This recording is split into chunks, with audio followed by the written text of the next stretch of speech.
Hello, welcome to this edition of the UMGoBlue.com podcast. This is Phil Callahan along with, Clint Derringer. and we're going to talk Michigan football as Michigan opens fall camp. Big news from Schembechler Hall today as Sherrone Moore announced his intentions for the quarterback position. As far as naming the quarterback, I know you guys want to know who the quarterback is. I'll tell you on game week. So before any questions come about that, yeah, if that's when media is Monday game week. Is it Monday? Yeah. Set your clocks. Monday game week. When will you let the team know? Probably before. Don't try to text them or call them or ask them. They're locked in. They're locked in. All right, so on this edition of the podcast, we're going to break down Michigan's offense. We're going to compare it to last year, and we're going to see how the team is shaping up, position group by position group, and hopefully have an idea of what realistic expectations are as the Wolverines head into the 2025 season. Well, Clint, first position group up, the one that's on everyone's mind, quarterback position. This year, Michigan brings in Bryce Underwood, the heralded freshman, top recruit that everyone was so excited when the Wolverines flipped at the end of last season. Mikey Keene, a Fresno State transfer. Jake Garcia, an East Carolina transfer. Jaden Davis, Davis Warren, who led Michigan to victory over the Ohio State Buckeyes. When we compare that to last season, we had Jack Tuttle, who had to medically retire. We had Alex Orji, who ended up transferring to UNLV. We had Davis Warren, who ended up, again, having some success against Ohio State and kind of solidified the quarterback position towards the end of the season. And then we had Jaden Davis, who didn't see much action at all. So, Clint, what are your thoughts on the new group of quarterbacks versus what we had last season? Well, let's try to use Davis Warren, the only quarterback from last year's team with significant playing time still on the roster.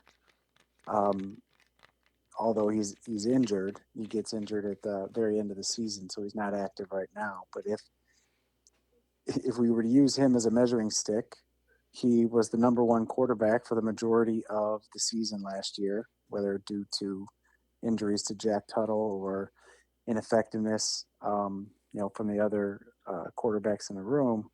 If that was our number one quarterback this year, if he were healthy right now, he's probably battling for the third spot in this year's quarterback room. So just from a talent level, certainly the quarterback position has been elevated. Obviously, you mentioned Bryce Underwood from a raw talent perspective is a humongous prospect. And the news that Michigan had flipped him from LSU last year had positive effects on the entire program and fan base in November of last year. So really an impact player Bryce Underwood is before he's even taken a snap in a game. So the talent level there is amazing. They also brought in two transfers.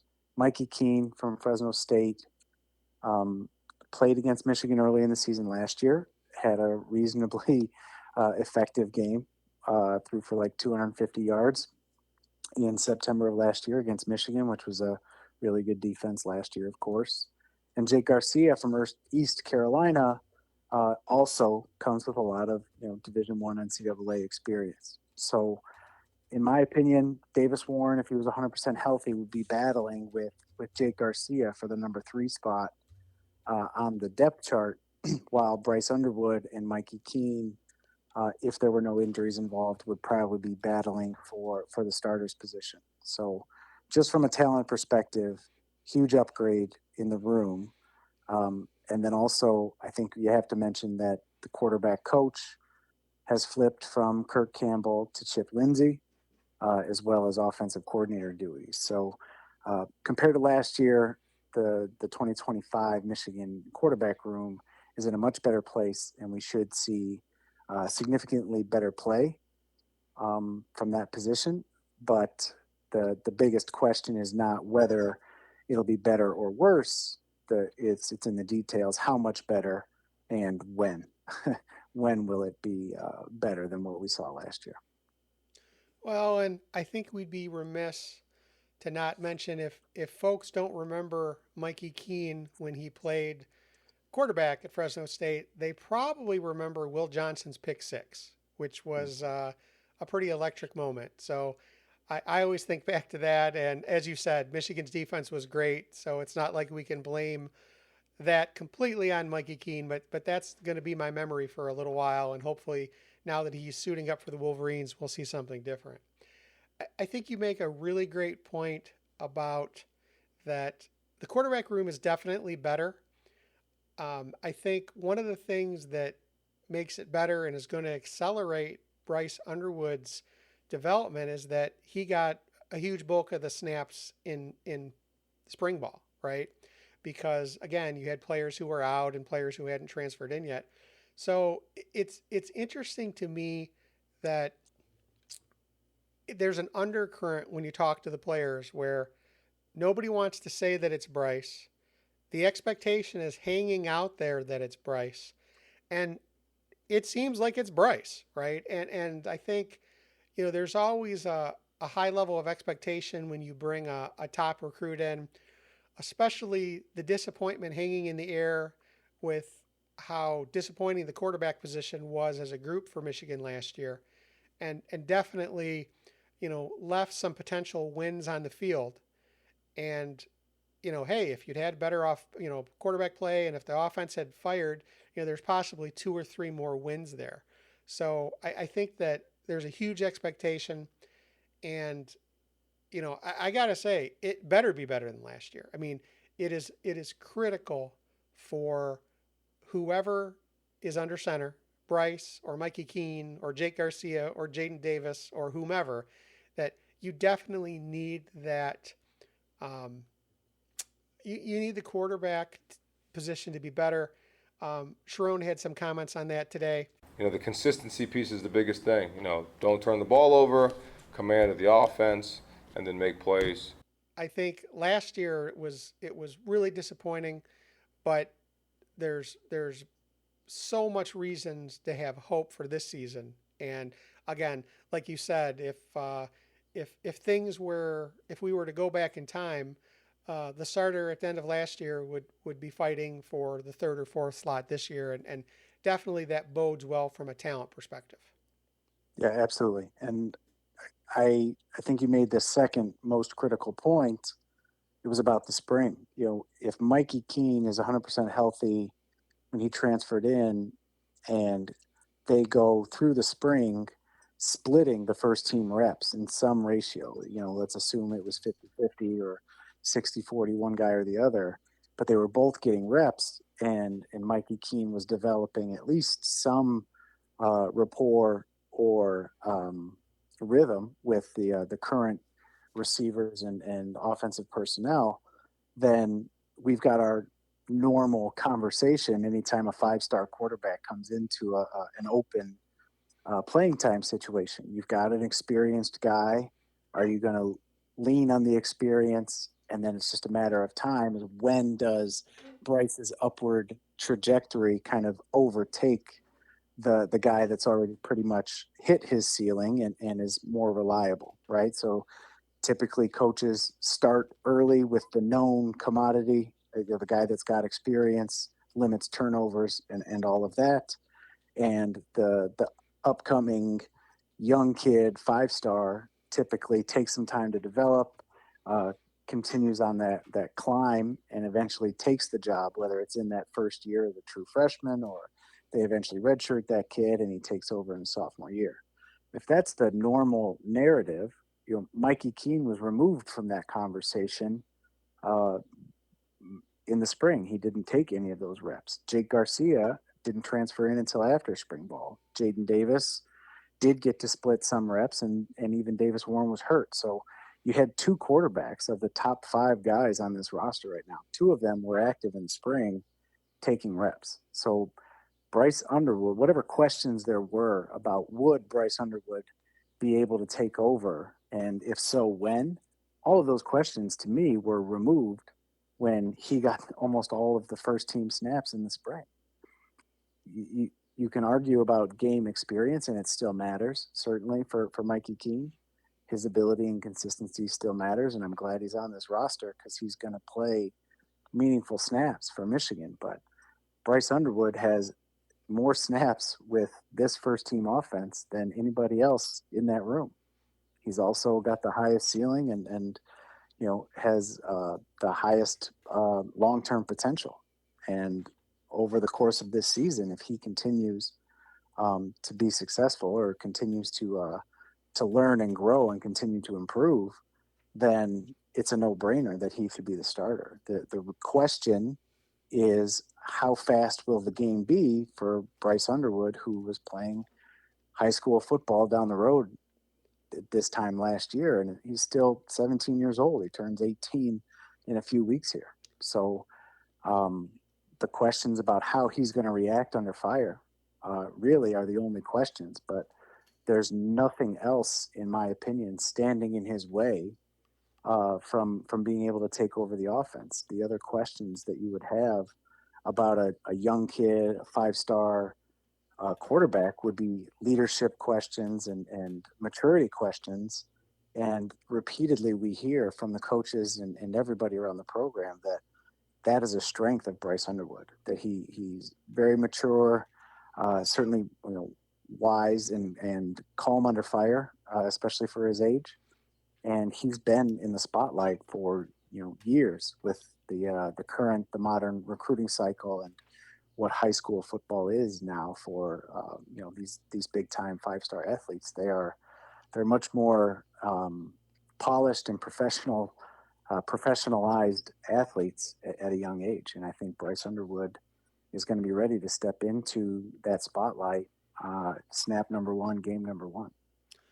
So everyone, after a few questions, after you dig in, after they try to avoid talking about Bryce for a bit, everyone raves about his poise, his athleticism. Offensive lineman Gio Al-Hadi was talking about, how amazing, forget about throwing with his right hand, how well he can throw with his left. Watch him throw his left hand. Really? Yeah, he could throw his left hand just as good as his right hand. For real. That was crazy. Was it during a play or just for fun? No, just, we're just chilling out there and he just thinking 40-yard, 50-yard bombs with the left hand. And I'm thinking, man, I can't. Ball might not even go straight. So but yeah, it was crazy seeing that. We also, I think, have an interesting perspective from Michigan's new wide receiver, Donovan McCulley, who transferred in from Indiana. First, he was a former quarterback, right?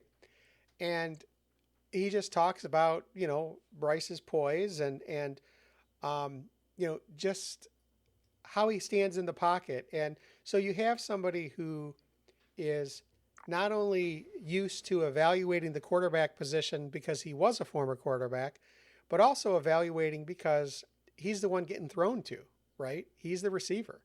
So I thought it was really interesting, his comments. I look at his poise, like as a young quarterback. Me coming into college as a young quarterback, I didn't have the same poise that he has. Like, it's just kind of night and day how much poise he has, and that's something that gives me confidence in him. That's what I watch. So it's interesting because, Chip Lindsey was talking about, hey, it's, at the end of the day, it's a competition. We have a very collaborative room where we're all trying to help each other out. At the end of the day, though, it is a competition, and we understand that. But it's interesting because he basically, he talked about his criteria. Yeah, I think whoever affects the other 10 guys the best, whoever can manage the whole offense, communication, like I said, getting us in and out of the right place, making sure our protections, we're in the right protection and so forth, and just just kind of who has that ability to affect the others. I think playing quarterback is such a leadership type position, right? I mean, you've got to have the right mindset. I think you got to have the right approach. The best guys that I've had, they're not always just the loudest and guys that holler and scream, and they're the guys that can motivate the other guys. And also learning how certain guys are motivated. Some guys don't like to be called out in front of people. Some guys, you're better off getting them on the side. And I think the quarterback and all these guys we have, I'm lucky in this room, they're smart, they're great people, they're great kids, and they want to win. But in the heat of the battle, who handles those stressful situations the best? And I think Sherrone's done a really nice job of laying out practice and trying to put our quarterbacks and our team in those situations throughout training camp before we get into games. There's nothing that replaces playing a game, but at the same time, as a coach, you're trying to do everything you can do to put them in those adverse situations. And I think the guy that does that the best will be the guy that we'll go with. I really think that accelerated number of snaps that Bryce got in the spring basically forced the team to push him along. And I think what happened last year with, Tuttle starting the season dinged up and, Davis Warren ending the season dinged up, that they definitely are looking, Mikey Keene was dinged up. I don't think they expected that. They kind of brought Jake Garcia in as extra insurance, but I think they want to make sure that they have options. And in all honesty, if you look back at every season, you're going to need two quarterbacks. Okay, you can look back, and pretty much every year there's a game where somebody gets dinged up, or you need to make a change. So it'll be interesting not only who's the number one quarterback, but who's number two and number three. Last season, we talked a lot about as great as Alec Orji was as an athlete. He only completed 53% of his passes, and you really got the impression that opposing defenses cheated when he was in. Like, they almost dared you to throw. And, between the struggles Michigan had on the offensive line and Orji's kind of lack of precision passing, that Michigan really wasn't tempted to extend the field and stretch the field with him. So when you look at the quarterback room right now, it definitely appears that they're loaded and that there are several guys who could be at least serviceable going in. And hopefully we'll see, more than serviceable. Hopefully we'll see some play that really elevates the position compared to what we saw last season. Right, absolutely. And I want to be clear. I think I don't see any major roadblocks to Bryce taking over as the starter, but 100% Mikey Keene is going to get meaningful snaps in big games this year, because not only do you need two quarterbacks just because it's a long season and a physical game, part of Bryce Underwood's appeal is that he can use his legs both from a scramble playmaking situation and also as planned part of the quarterback running game. And we saw Chip Lindsey do that effectively with a superstar quarterback at North Carolina with Drake May. So he's going to be out of the pocket. He's going to be running with the ball. He's going to take a few hits. They're going to be working with him on how to minimize the damage on his body, I'm sure. But he's going to get hit. He's going to get dinged up. And he's a big kid. I think the new roster showed him some getting close to 230 pounds. So we're talking 6'4", 230 is a big athlete. But again, the abuse, the nonstop banging on your legs and on a quarterback, Mikey Keene's going to be whoever's number two. Again, I assume it's going to be Mikey Keene, but whoever that is going to be asked to take some of the load off of Bryce Underwood in order to make that work out. And the other big point I want to make is, while I think he's got kind of a clear shot at being the starter, and I would be really surprised if he's not the game one starter, we still have to try to put expectations into perspective. According to Jim Harbaugh, the greatest quarterback in Michigan history was just a couple of years ago that he was a freshman, J.J. McCarthy, in 2021. He was not the starter right away. He played behind Cade McNamara. He came in and had a special quarterback run package and was able to throw the ball maybe once or twice a game. And that was the pathway for, a kid who was a highly touted prospect, highly polished coming out of IMG, 5-star, a lot of poise, great attitude, all of the things, all of the positives for J.J. McCarthy. He still wasn't a freshman starter. And I think Bryce Underwood is going to be put into the freshman starter role. But in terms of how effective he's going to be better than the quarterback play we saw last year. I'm confident in that.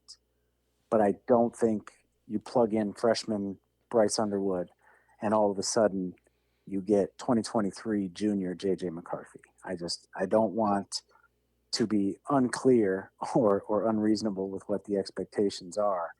There are going to be significant growing pains for this offense, and a lot of that is going to be having a freshman quarterback learning on the job. And we are going to have to kind of remind ourselves about that, especially early in the season. Definitely, and I think that's a really important level set there, that the quarterback play will be better, but he's still a true freshman.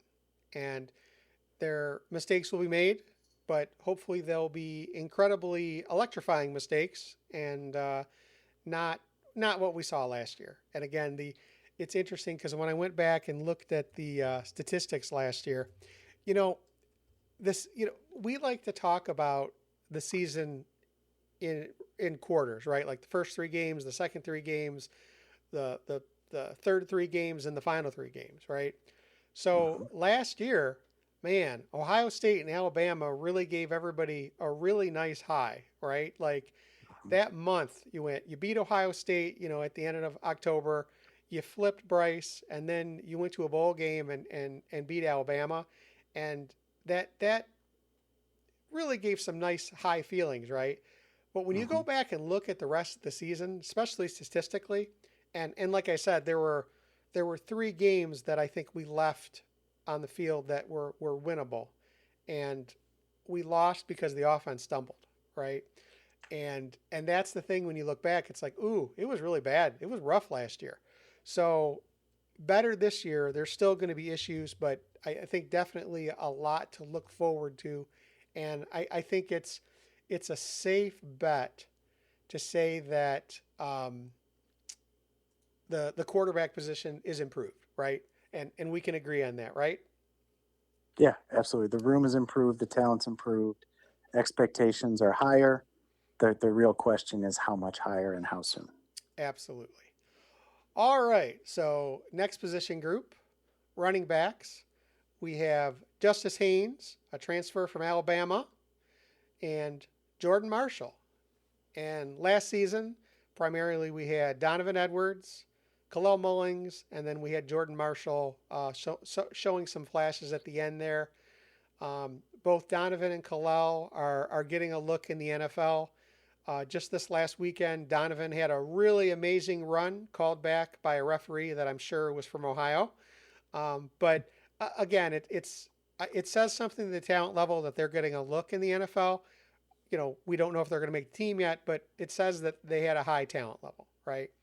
So one of the interesting things too is that, in the past, the Michigan running back room would have thunder and lightning, right? You'd have a guy who was a power runner, and you'd have a guy who was super quick, right? And think back to Blake Corum and Hassan Haskins, right? You had one or the other, and what the coaches are saying this season is that, thunder and lightning are both of them. They both can do both things. So how do you feel about how this running back room stacks up to last season?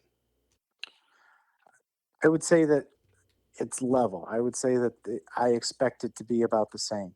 Khalil Mullings was really the best offensive player consistently for Michigan, in my opinion. There were more talented guys, certainly higher draft prospects like Colston Loveland. Not to disparage that, but the argument that I'm making is that Khalil Mullings consistently was able to make huge plays for that offense on a team that was, that had nothing else. right? And Colston Loveland was handcuffed by the quarterback situation for sure. And defenses packed the box against the run game, and Khalil Mullings almost literally had to put on his Superman cape and won probably 2 games for Michigan last year, and certainly the USC game. So that's a high bar. I don't know that you've got somebody that's going to be quite that level of heroic on a consistent basis. But I do expect the same style, the same consistency from both guys, Justice Haynes and Jordan Marshall. I think they are going to be able to run the style of plays that Sherrone Moore likes, that Chip Lindsey likes, and I think they're going to be able to do it both inside the tackles and outside. So there's going to be a lot of options. They're going to be able to use the run game to attack in a lot of different ways, and they're going to be able to have a lot of variation in how they block things because both running backs are going to be capable of doing all the things. From a talent level, Donovan Edwards was a 5-star talent, totally took over multiple games in his career. Some of the biggest moments in Michigan history over the last 4 years were Donovan Edwards runs or passes. So he was electrifying in moments like lightning in a bottle, to kind of extend the thunder and lightning metaphor, but he was not consistent, right? He was inconsistent, and that was always the knock that kind of chased him. And I don't know how much of it was on Donovan trying to do what he was asked to do and how much of it was on coaching staff and scheme in asking him to do things that maybe he wasn't best suited for. So I expect the talent level is somewhat similar. I think you're more balanced, where last year you had a really high talented Donovan Edwards and kind of an underrated Khalil Mullings. And now you've got 2 guys that are both highly rated, probably not, from a recruiting standpoint, not quite at the same level as Donovan Edwards was. So when it all comes out in the wash, I'd say you're about equal in terms of the room. And I think we are going to benefit from increased consistency in performance and being able to plug a guy in and have all of the same options and weapons available. And I also believe that, again, we are better this year in 2025 than last year because I think the play calling and the scheme will match the personnel better. I just think that Chip Lindsey is going to do a better job of fitting how he wants to align and attack a defense and threaten the full field and open things up for the run game better than what we saw last year. So the running back room, I would call it equal, and I think we'll see a little bit better production because of overall balance and improvement from Chip Lindsey. Yeah, I think that's a very fair grade. I think, even to neutral compared to last year, heading into the season, there was really high hopes for Donovan Edwards, right? That was, he's finally going to be the featured back, and he ended up with 589 yards, but only 4 touchdowns, right? Which is just, when I look back, I'm like, really? Is that right? I had to double check the stat, right? And then you had Khalil Mullings, who ended up with 948 yards and 12 touchdowns. And, Khalil, I expected to kind of be I expect Donovan to be featured and Khalil to be the secondary feature, right? But really, Khalil took over, toward the end of the season. And when you look back at, especially the back half of the season, when the team started to get a little bit better, you really saw Donovan and Khalil really taking on, be expected to block, being expected to be decoys. You really got at least I got the impression that, the offensive line, which we're going to talk about in a second, was struggling so much that they really kind of took some of the plays out of the playbook, tightened up some splits, and didn't really provide the running backs with the gaps they needed to be as explosive. And I think it's one of the reasons that Khalil was more impressive as the season went on, is that he's really the power guy. He was able to go through and make a hole where there wasn't a hole. And he had that rugged durability that he was able to do that. And we're gonna talk about the offensive line next, and I think that's really key. But I hear some people saying, "Oh, the running back room is so much better," and we're talking about opinions, but I'm like, hey, the running backs last year were really good. The output wasn't great, but there were a lot of other things going on. You didn't have uh, the passing game opening up the offense the way you had in past years because the passing game wasn't as dangerous. So you had um, defenses kind of tightening up and kind of daring you to run, and with some of the other struggles they had on the offensive line, they were not nearly as successful doing that. So I think it's you talk about Sherrone talked today about how the team is an organism. I think after the scrimmage on Saturday, we'll really see where we're at from a depth chart standpoint. But it's an organism. It's a flowing organism that we talk about every day that just moves and shakes. So there's guys that are making climbs. There's guys that are cementing themselves that put them in position to be in position. And Think back to last year's, there were so many things going on that you really had to look at the whole to understand what was happening at any different position group. Yeah, absolutely. And Donovan Edwards, as an athlete, could have been such a dynamic weapon in the passing game if he had been utilized in that way.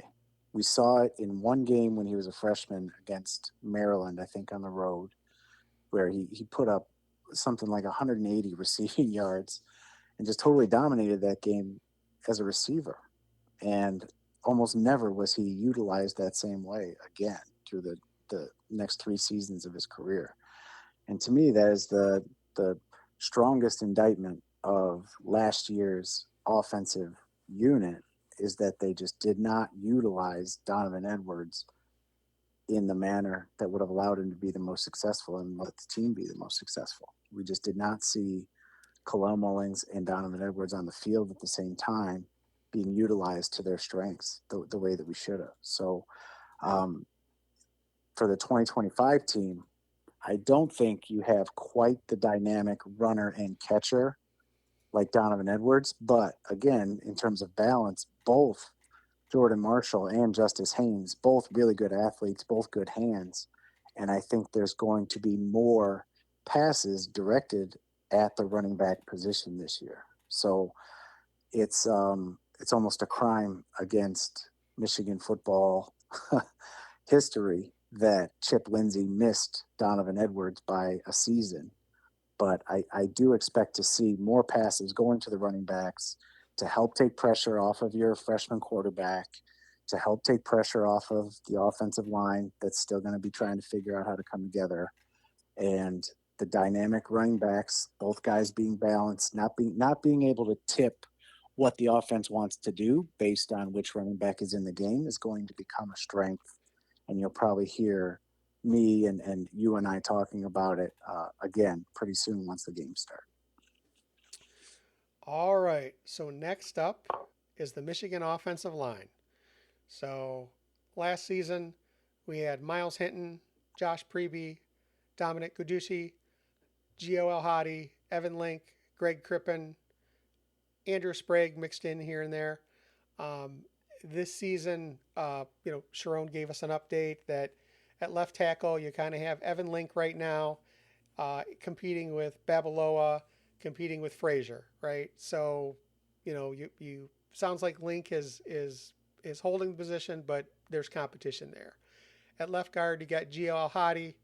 Center, you have Greg Crippen. Right guard, you have Afobe, competing with 3 different guys, including Brady Norton, who came in with a lot of publicity. And then at right tackle, you have Andrew Sprague, who's also competing with Blake Frazier. And,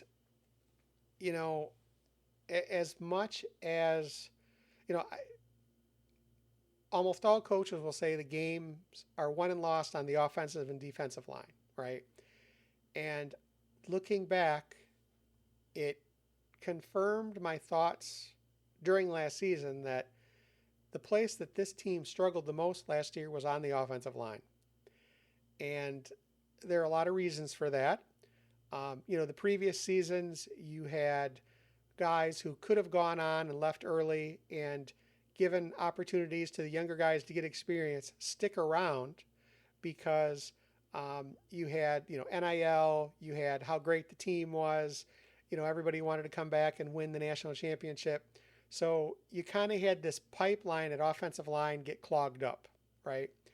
And last season the bill came due. And you had not only, you had injuries, you had really inconsistent play from some players. And I think the struggle that you have is if you know you're weak in one or two areas, you can scheme around that. They were weak intermittently almost everywhere, and really shocking. So, um, what's your perception on last year's offensive lineman versus what we're looking at for this season? I think from a personnel standpoint, you lose Miles Hinton, um, who was, I think, clearly the best lineman that we had last year. Sometimes inconsistent, but even his misses were on the same level as the output from most of the rest of the unit. The thing that made it such a liability was just lack of execution, that there was always somebody missing an assignment mentally or a block physically. There was always at least one of the five guys not executing the job, not executing the play. And it's consistent with, mediocre to bad football teams that's true about your offensive line. So going into this year, at the center position, I think you improve. It was Crippen battling an injury, kind of splitting time with Jadis. I expect him to be better this year. He knows all the calls. He's a great leader. I think, this year Crippen is better than last year Crippen, and that's a big deal because the center is who should really be kind of making everything cohesive, from tackle to tackle. So that's a plus, this year over last year. I would say the same thing for Gio El Hadi. Um, I think he underwhelmed last year. I think he was disappointed, and I think that started to weigh on him almost like a baseball player in a slump, and you start pressing and why can't I do this? I've been doing this my whole life. It's been easy. And he just did not live up to his own standard, So I expect 2025 Gio El Hadi to be significantly better than 2024 Gio El Hadi. I don't know how high his ceiling is in terms of an all Big Ten performer or any of that type of stuff. But certainly, I think last year was more the anomaly, and I expect to see him be a solid interior lineman. So right there, your center and your guard are back, plenty of experience there, and I expect both of them to be better. Right there, you would think that that's enough to improve over last year. They're moving Evan Link, probably the number one liability on that unit last year, from right tackle to left tackle. I expect Evan Link to be better this year than he was last year. I think that's mitigated by moving him from the right to the left. The left tackle typically is where you want your most consistent pass blocker, and Link was the opposite of that last year. So moving him to the left is somewhat of a strange decision, but I think that's because Sprague, who they're going to put in at right tackle, is, has high expectations, and we expect him to be an all Big Ten level offensive lineman. So if we say Link is a wash, he was a problem last year at right tackle. He's a year older, year bigger, but he moved to the left side. I'm going to call that a wash with last year. And I think Sprague at right tackle compared to Link last year at right tackle is huge. I think Sprague is going to play almost as well as Miles Hinton did last year. So the two tackles for 2025 compared to the two tackles of 2024, I'm going to call that a wash. And then you got a battle going on at right guard. I think whoever comes out of that competition, I think will be certainly reasonable to perform at the same level that Josh Preeb did last year. He was fine. He was, certainly not a championship level guard, but I think a lot of it was being disjointed as a unit across all five guys. Physically, he got beat a handful of times. Mentally, he made maybe a couple mistakes, but he was, I would say, kind of a replacement level guard for a Big Ten contender. And whoever comes out of the battle at right guard, I certainly think will be at that level. So kind of a wash at both tackle positions if we're comparing the two seasons. I'll call it a wash at the right guard position, and I would expect significant improvement at center and left guard. So overall, I expect this unit to be better. Um, it's almost like it mirrors the quarterback position. Hard to get worse than last year. So saying that I expect it to get better is not exactly the greatest crystal ball work of my career. But the question is how much better and how soon can it be better? So, what kind of changes do you think Michigan made to try to improve the offensive line play? I think they're putting guys into spots on the line where they're going to be able to do what they do best. So, like I said, it's kind of strange that they're moving Link to left tackle if pass blocking is kind of his liability. That tells me, to get into the offensive line weeds a little bit, he's going to be doing a lot of down blocking, right? He did show some aptitude for really driving guys off the ball in the run game when he could get his hands on a guy, get his shoulders squared, and really drive a guy down the field. I think they are going to be running a lot of counter style run plays to the left side of the offensive line where Link and El Hadi are working double teams and down blocks, and the better athletes from the right side or center with Crippen are pulling, and then also being supported by the best blocker that you've got on this team, and that's Ben Bredesen. So, or Max Bredesen, excuse me. So that's what I think. I think the reason they move him to the left is because he fits a run scheme on the left side, and they're going to try to make it work in the passing game somehow. But that's what I think they're going to do. I also think we'll see Crippen on the move. Again, he's one of the smarter guys that they've got up there, has a lot of experience, has been with Sherrone Moore and now with Grant Newsome, for his entire career. He's been playing center his whole career. This guy knows the playbook and knows all of the responsibilities. And I expect him to have a good year. I think we're going to see him out moving, similar to what we saw from Andrew Vistardis back in that 2021 Michigan team. So those are going to be big jumps. I think they're going to be better suited to be putting guys into positions for what they do the best. And they're going to match that, with trying to leverage some of the strengths of the other guys, both the running backs and the tight ends and H-backs that can help in the run game. I also think Sherrone made a nice move by dipping back into the Jim Harbaugh coaching tree and bringing back Juan Castillo. What do you think about that? Yeah, it's huge. It's huge.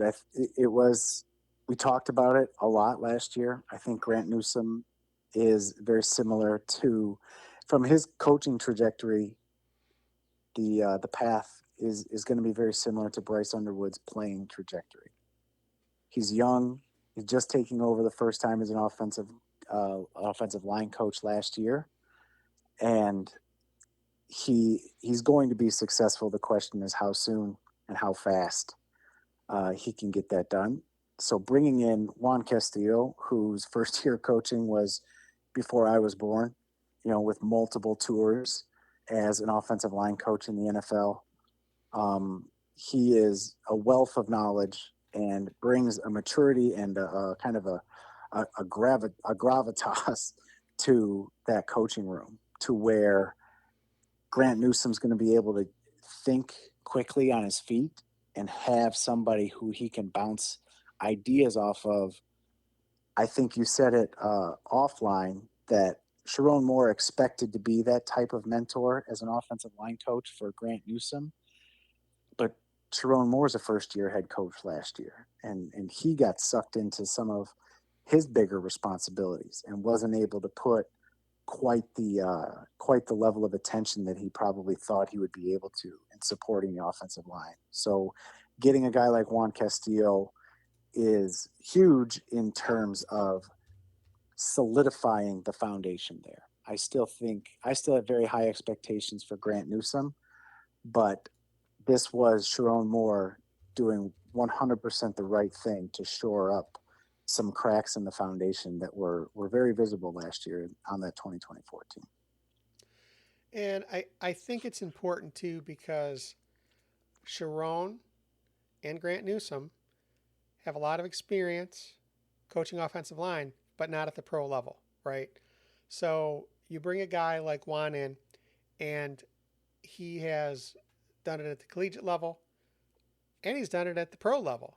So he comes in, an older guy, and somebody that Grant can bounce ideas off of, and also talk about not only what you need to be successful at the collegiate level, but if when it comes to recruiting and you're bringing in raw talent, hey, we have coaching expertise for what you need to do in college and also how you transition to the pro. So I really think it was a big addition, and it's one of the things that gives me the most hope that that we're going to see a big turnaround on the offensive line. And looking back last year, I really think everybody concentrates on the quarterback position because that's the guy who has the ball in his hand every play. But so many problems stemmed from poor execution and poor protection. And this season, as we move forward and start evaluating, 3 games by 3 games and game by game moving forward, if the team struggles, it will come back to that this new offensive line isn't gelling. Whoever the starting quarterback is to raise the level of the team, and for him, for Jaden Davis, for Jake Garcia, Mikey Keene, to make sure that they put themselves in position to make that they're the best quarterback version or best version of that they can be for Michigan football, and be leaders of the offense. Obviously, we've always talked about the offense is led by and the team is led by the offensive line, but your quarterback has to be the captain that room, that offense. So, whoever that is, that's what I want them to be. As the offensive line goes, is how this team is going to go, and how the quarterbacks are going to go, and how if you can give Bryce, however much playing time he gets, decent protection, he's going to just have so many more options to get better and better and excel as a quarterback. So I really will be keying and talking a lot about the offensive line, and Sherrone's talked a lot about the offense. Some really good things, and on offense, you talk about where the offensive line. Big shout out to Grant Newsome and what he's done with that group, and Coach Gilbert and Marukian and Coach Castillo. They've invested a lot of time in that group to be really good, and they know the vision. They know what I want in that O-line, and they know how we should run it as an offensive line, and they've imprinted that in that group, and they've become closer this offseason. They've worked really, really hard, and they're pushing that D-line now. There's days that the O-line wins, and that's what you want. You want that good back and forth. So that whole group has been great. I don't think it's lost on him that you have, again, I always say when you talk about a team, okay, I try to take the names off, okay? Like imagine you just have a football team, the Acme Steamrollers, right? And you have a new coach coming in, and previously he was an offensive coordinator and offensive line coach. You would expect that area of the team to be spectacular because that's his specialty, right? And we did not see that last year.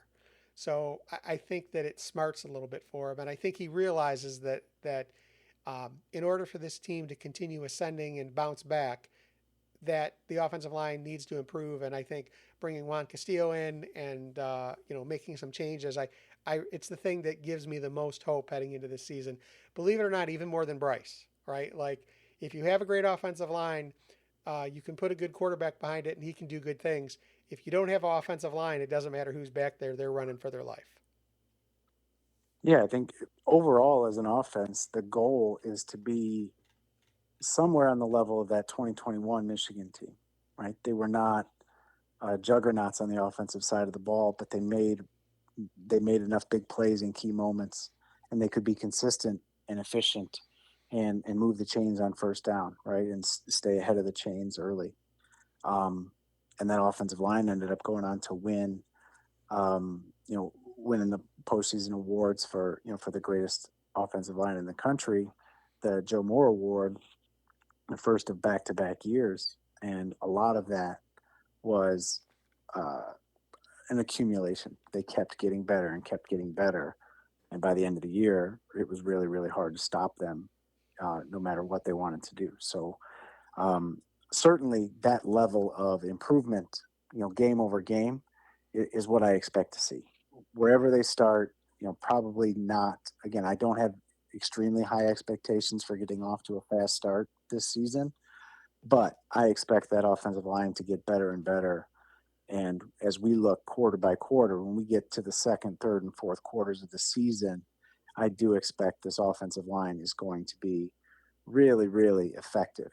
And there's depth there, and there's youth and talent. Andrew Babalola, um, I think, is going to be a true freshman who probably starts as that sixth guy, the extra tackle that comes in on unbalanced, um, and eventually, may be ready to step in and take over for Evan Link at that left tackle spot, because as he progresses and as he is in his second and third year, that's a guy that is an NFL tackle, right? That's an NFL body to play left tackle on, and Andrew Babalola. And um, there are other guys in the wings that this line is going to be continually getting better and better, not only this year, but going forward season over season. So it's an exciting time.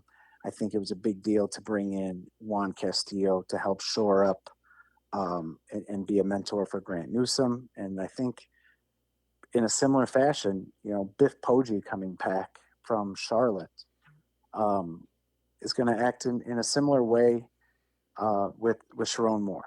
I think Biff Poggi was kind of a right hand man for Jim Harbaugh before getting the head coach job at Charlotte, and I think he's going to slide right back into that, kind of right hand man role, and be a sounding board not only for Sherrone Moore to make sure that he's kind of got somebody to bounce ideas off of, but also an ear to the players. Biff Poggi's role, under Jim Harbaugh, was really like listening to the players, and being, you know, if there was something they didn't feel they could go to Harbaugh about directly, Poggi was there to listen and to figure out how to connect the dots and get from point A to point B, and really helped establish that culture that we've talked about so much over the last few years. So these more experienced coaches, I think, are a direct result of Sherrone Moore realizing that culture piece may have been slipping a little bit. And I applaud all of these hires. All right, next position group up, wide receivers. And it's interesting because when I look back to last season, primarily at the wide out, we had Tyler Morris, Samaj Morgan, and Fred Moore.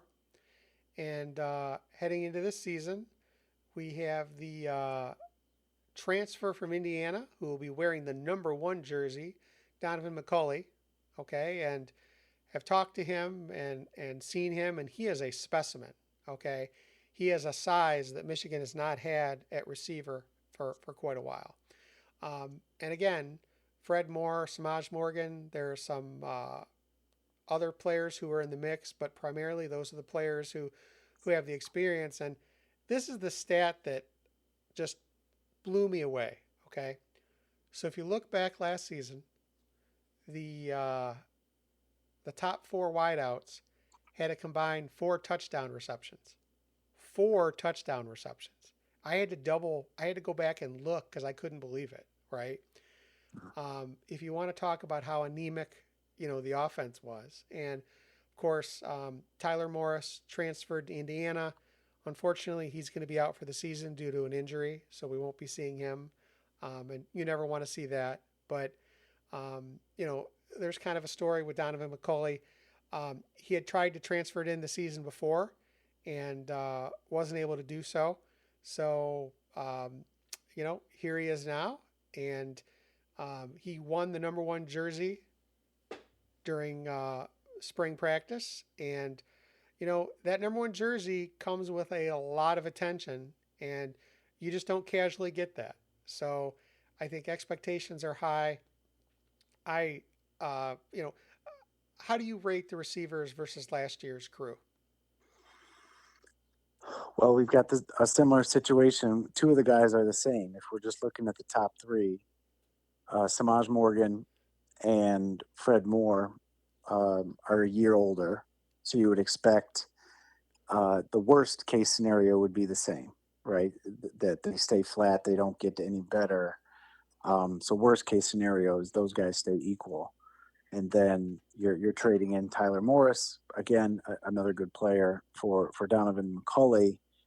So I think the difference is right away size. Donovan McCulley is a true 6'5" outside wide receiver that we haven't seen since probably Nico Collins in like 2019. Can run, can be a deep threat, can go up, physically battle for contested catches. The last time that Michigan had a true freshman quarterback starting with Chad Henne, he had a security blanket that also wore number one named Braylon Edwards. And the difference between freshman Chad Henne and senior Chad Henne was when Chad Henne as a freshman needed to get the ball out of his hands, he was able to put it in the vicinity of Braylon Edwards, and there was a good chance that he was going to be able to make a play. And I think Donovan McCulley has a chance to be a similar security blanket for Bryce Underwood and for Mikey Keene when he's in there. So that size difference is huge. I have big expectations for Samaj Morgan. I think that he had somewhat of a sophomore slump last year. Could be for a lot of reasons. I don't know. I don't want to guess. I don't want to speculate. But I really like his game. I really think that he is an electric playmaker. And I think he will have a trajectory that looks more like Roman Wilson by the time he's done with his third season here and is going into being a senior next year. So a little bit up and down. I think part of it is the way he was utilized. He got kind of pigeonholed last year into that little bubble screen or arrow pass role.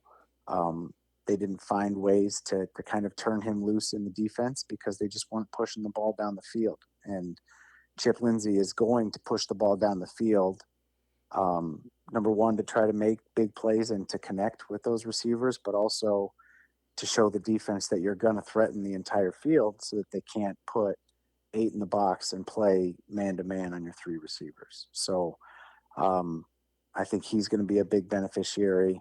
Fred Moore, again, really, really fast, really had a great end of the season. I thought he kind of turned it on in the last 3 or 4 games of the season. But under the radar is Kendrick Bell. I really think that Kendrick Bell has an opportunity to kind of emerge as the forgotten guy from a defensive scheming standpoint. You're going to pay a lot of attention to McCulley. He's still going to get a lot of targets, but he's going to draw the defense's attention. The run game is still going to draw a lot of attention. Bryce Underwood and his legs still going to draw a lot of attention. The next guy you're probably thinking of is probably Samaj Morgan, and then somebody is going to slip free. And it's either going to be Fred Moore or maybe Kendrick Bell. He's going to be a guy that quietly all of a sudden is loose and making big plays on big third downs. So overall, just the difference in size, you've got some freshmen. Andrew Marsh is also another 6'5" freshman. You've got 4 or 5 true freshmen that aren't going to be shoved into playing duty right away, but are going to be able to get on the field, play special teams, probably get a few snaps. on offense, get in there and block and get a little bit of experience, the room's in a much better place. Again, well done by the coaching staff in terms of recruiting and addressing some needs in the transfer portal. Physical size makes this room a lot better, but also I think the overall talent from top to bottom is just night and day different. So I have really big expectations for improvement from the wide receiver room. And if it's paired with a good trajectory from your quarterback room, then we might be able to see a couple guys getting 600-700 yards receiving again, the way that we saw with Cornelius Johnson and Roman Wilson. I definitely have higher hopes for the receivers this year. And again, it's all part and parcel. I think we're going to see the offensive line giving whoever the quarterback is more opportunities to throw. And you have Chip Lindsey, who's coming in with I think, just honestly a better scheme, a better plan. So I think there's a lot to look forward to as far as the receivers go. And I think you made a really great point that um, Donovan McCulley is going to garner a ton of attention, right, from defenses. So that's going to provide opportunities for other guys. So again, I feel better about the receiver group. So things are trending up.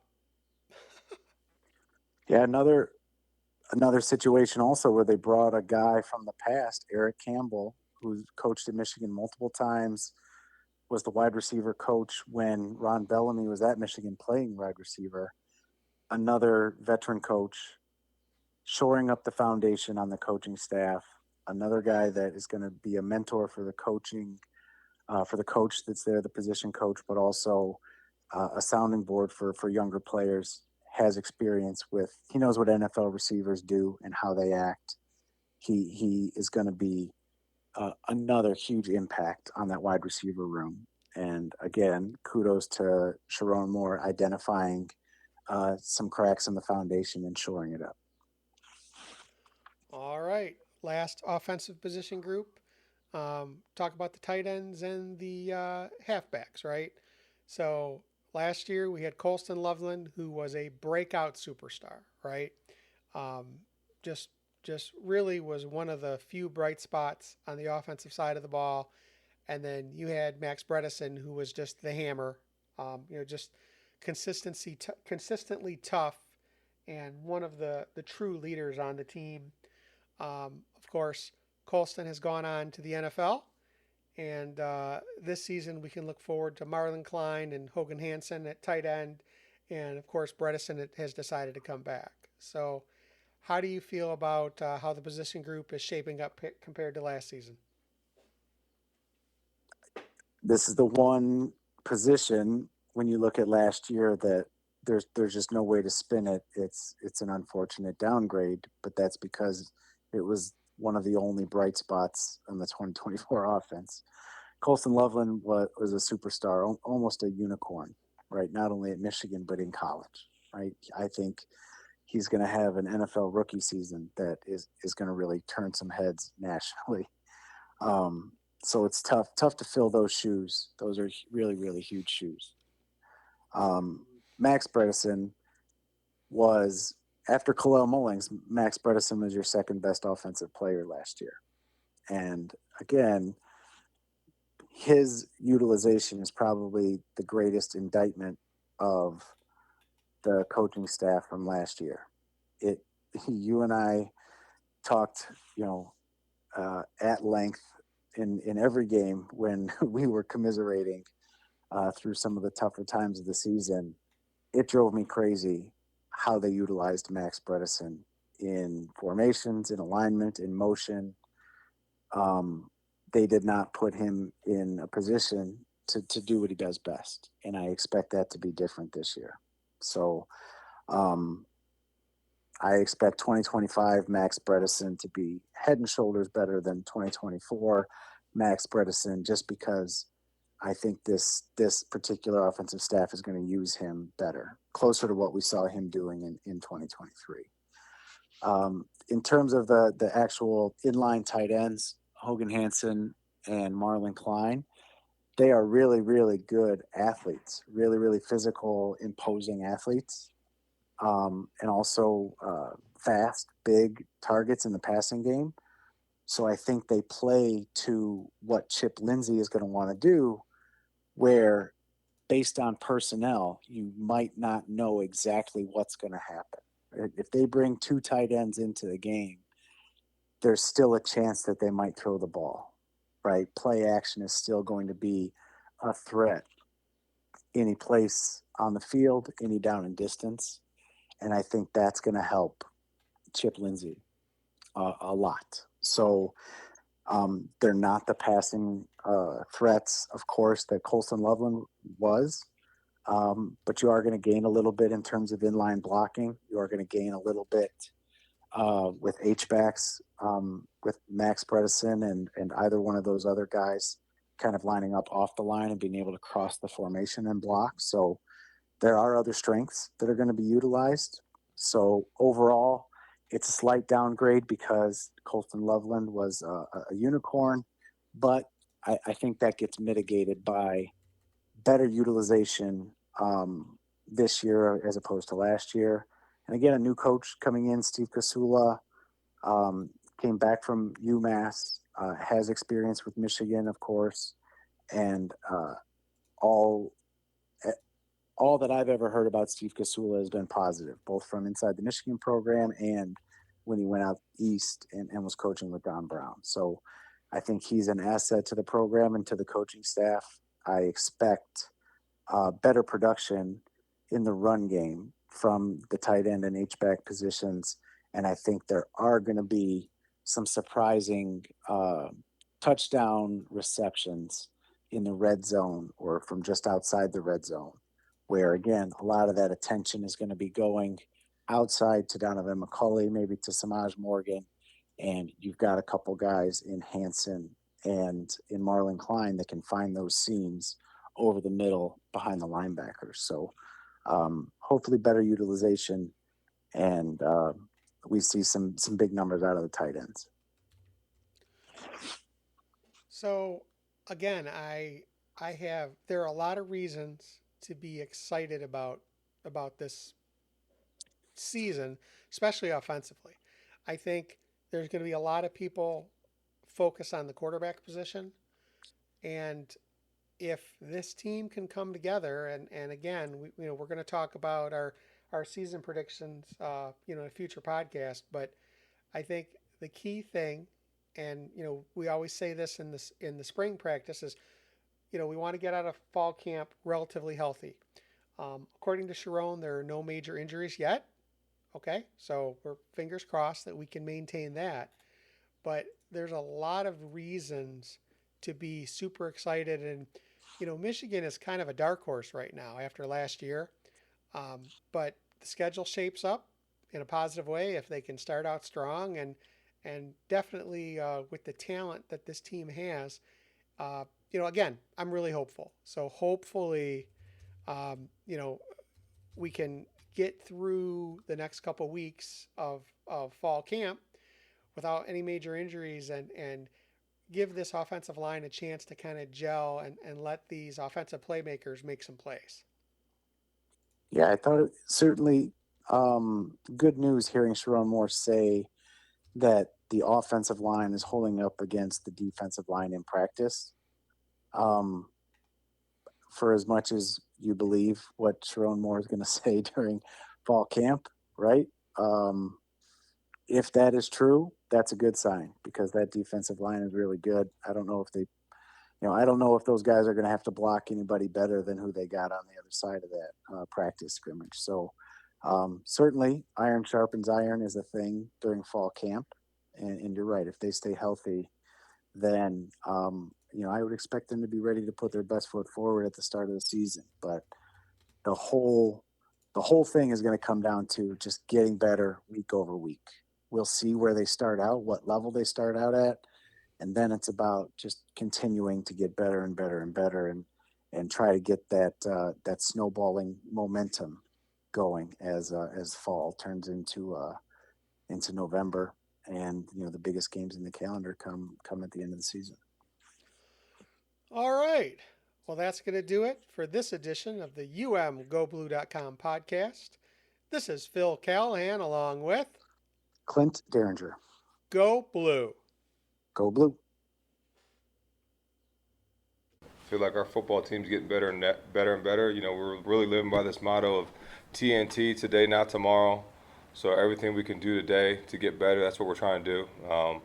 Not worried about tomorrow. It's not promised, and yesterday's gone. So obviously, any mistakes or anything that's taken place the day before, or any things that we did really well, you know, we're not just going to harp on those things. We're going to try to get better in that moment today. So, but it's been good. We're making a lot of progress. We're becoming a physical football team with great discipline, a great passion, and togetherness. So we're really excited about where our team is at right now. The basis of TNT, that's just, you don't want to look too far ahead, just. That's it. That's Today. the whole point. Control on today. People worry about all the things that you can look at and try to stress about what can go on tomorrow or what went on yesterday, and you don't got control of it, so why worry about it? Thank you for listening to the UMGoBlue.com podcast. All rights reserved.